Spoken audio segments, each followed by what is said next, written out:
Today is November 2020, and as you see, the 28th here, and this is a COVID-19 synopsis of the world statistics. And I thought it would be instructive to look at this and see what is being reported and what is actually known. And here, the first, we see that Germany's partial lockdown, if the current surge in infection doesn't slow. Now, infections in medical terminology means that the virus, the SARS-CoV-2, has entered a person's body, and it is the stage of circumstances when antibodies are being created. And this is normal and natural. Of many viruses within the body, there's no problem with it. There's no symptoms to it. One study with 8,000 individuals indicated there were 94 viruses were in this within this group of 8,000 people's bodies, and none of them were COVID-19. There is no problem. Yet you see here it says infections, and it leads you to believe that there's a disease outbreak. Now, disease is different. Disease is COVID-19. Infections relate to SARS-CoV-2. And you see how misleading this is. It creates paranoia in everybody. And apparently Germany's government does not realize the difference here. And why is the CDC leading people to believe this? And why is the CDC, the U.S. government Center for Disease Control, making these statements when the World Health Organization should be doing this? Now, the next one is the UK, and you see they are saying that hospitals could be overwhelmed. Overwhelmed by what? When COVID-19 tests positive, that indicates very little. Or is this SARS-CoV-2 testing positive? See, they don't indicate this, but they create a lot of paranoia in people by this misrepresenting and very poor reporting of not delineating what's actually going on. And so the public gets paranoid. Why is that? Now here's Hungary, well, that's just relating to a vaccine. Germany's new infections rose by 21,000. Well, that means nothing really. These are infections. This is just the antibodies being produced. It's a normal course of your immune system when it encounters a virus, and there's no problem with it. It's a natural source, and this is what's supposed to happen, yet it's touted to the public as though it's a dangerous thing, as an infection, and it is not. And this is the reporting that's going on. In other words, if Germany tested everybody in the country, and then tested everybody again in the country the next day and got 21,000 these new tests positive, well, then you would say we have some new testing positive. But that probably did not happen. Probably what happened here is that 21,000 people got tested new, and nobody knows if they had the coronavirus antibodies the day before. You see, this is a technical question, but it's absolutely essential if you're going to do competent medical reporting, and this is not being done. All these things are creating paranoia because of the inaccurate reporting of journalists and the CDC. Again, the next one is on Germany. You see, there could be an outbreak of cases as a result of a whole bunch of people getting together for this political rally. Well, what do you mean outbreak of cases? You see, the CDC reports there are 40 million testing positive individuals in the world to date, and they call them cases. Well, little or no symptoms to 85%. This is not a case. You see, a medical case is when you're in bed in a hospital and you have a chart at your foot and a doctor comes in and treats you. This is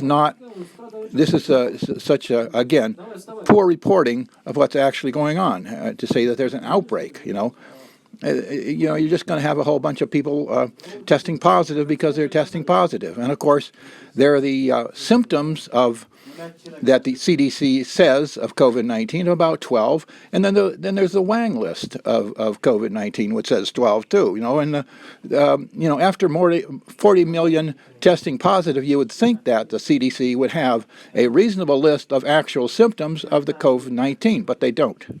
They do for mumps. They do for measles. They do for all these other diseases. Why not, after 40 million tests positive, do they not have one for COVID-19? Well, that's curious, isn't it? Okay, then the next one is the CEO of the UK. Okay, now they say the hospitals will get overwhelmed. Well, why? Because with this list of symptoms that's so long, anybody with any kind of discomfort will go to the hospital. They'll immediately be tested for COVID-19, of course. Many will test positive, and the hospital will say, oh, these symptoms are a result of COVID-19. Well, there's no indication that this is true, and the CDC in Kazakhstan, with the mayor there, said to report the pneumonia deaths as a result of COVID-19 since the patients had tested positive for COVID-19. But the mayor refused. Why? Because COVID-19 does not cause pneumonia. And that's what he said, and that's true. Why did the CDC want to say that the pneumonia deaths were a result of COVID-19 when they clearly are not? This is the CDC of the United States. Why isn't the World Health Organization doing this? Here's Belgium, the next one. And here he says it's more important for everybody to remain in place in order to keep a lid on things. Well, what is he talking about? I mean, you can't stop the spread of these viruses, the influenza flu, which affects 1 billion people around the world every year. You can't stop it, and you can't stop COVID-19 either. It's just an ordinary virus, the SARS-CoV-2, and it has not been shown to be dangerous, but the way the CDC is reporting it around the world, why around the world when it's a United States organization, is that it creates a great deal of paranoia in everybody. Why are they doing this? And here's Italy, you see. First wave of the virus. See, it's saying as though these people are sick in bed, the first wave of the virus, when it's well reported by the CDC that 80 to 85% of these people who test positive for the virus experience little or no symptoms. What is there to worry about there? Okay, here's the Barcelona. Okay, and then Ireland. Moscow. Well, there's Amsterdam, I don't know. This goes on and on. Here we are on Friday. There were 5,790 positive COVID-19, more than the average of the last 7 days. Well, that just means that these 5,800 people got tested, and probably 10,000 and maybe 5,800 tested positive for the virus. Well, what do they mean? Was it an antigen test, a viral load test, or an antibody test for the SARS-CoV-2. See, they don't indicate this. They just want to create problems and say, oh, a lot of new people, were getting the disease. And that is not true. It's just a lot of new people were getting tested. That's all that means. And there is no problem with testing positive for the COVID-19. It just has not been indicated. Here's Belgium. See, all these countries around the world, and look at this. Here's these deaths in Belgium has reached 16,000, the highest rate in of Europe. Well, the deaths, this is how the CDC is reporting these, just like the deaths in Kazakhstan of the 600 pneumonia cases that the CDC wanted the mayor to report as COVID-19 related, and he refused. And this is true here. The deaths in Belgium, when you look at the deaths that the CDC has gotten the hospital to report. In other words, anytime anybody comes in with a disease and they test positive for the COVID-19, the hospital is required to report it as a COVID-19 related death or related illness. You see, and this is just not responsible nor medical science reporting. Why is the CDC doing such poor medical research? Hungary. It's the UK again.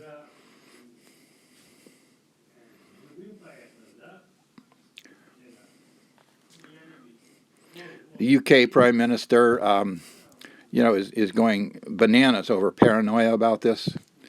This paranoia is just sweeping the world, and scientists, medical researchers, doctors, everybody is infected with the paranoia virus.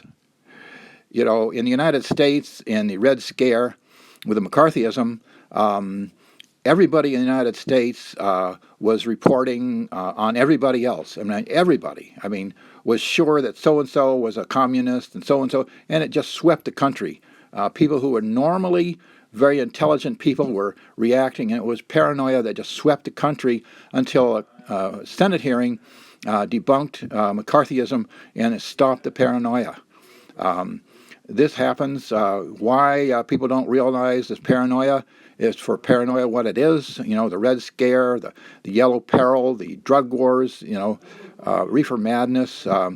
In the UK, somebody posted a film clip of a very famous movie celebrity movie maker. And within the week, people were sending pictures of his father and what a great filmmaker he was, and going on and on and on. And it was just a hoax. The person who posted that false video was just wanted to show how people react to public what they think is information, and so when you have a paranoia that's going on here, and the very poor, dishonest reporting by the CDC of the United States, this is what's happening, and it's just paranoia. I can't find any medical research or indication or article by the CDC or Johns Hopkins or anybody that indicates.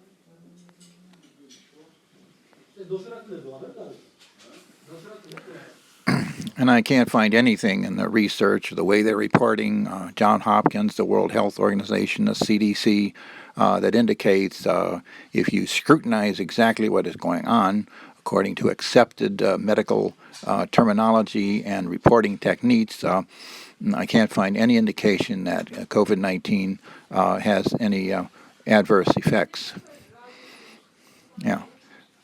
The way the CDC is reporting it, they say the symptoms, which they can't come up with a limited marker list for the disease for COVID-19. Why not after 40 million?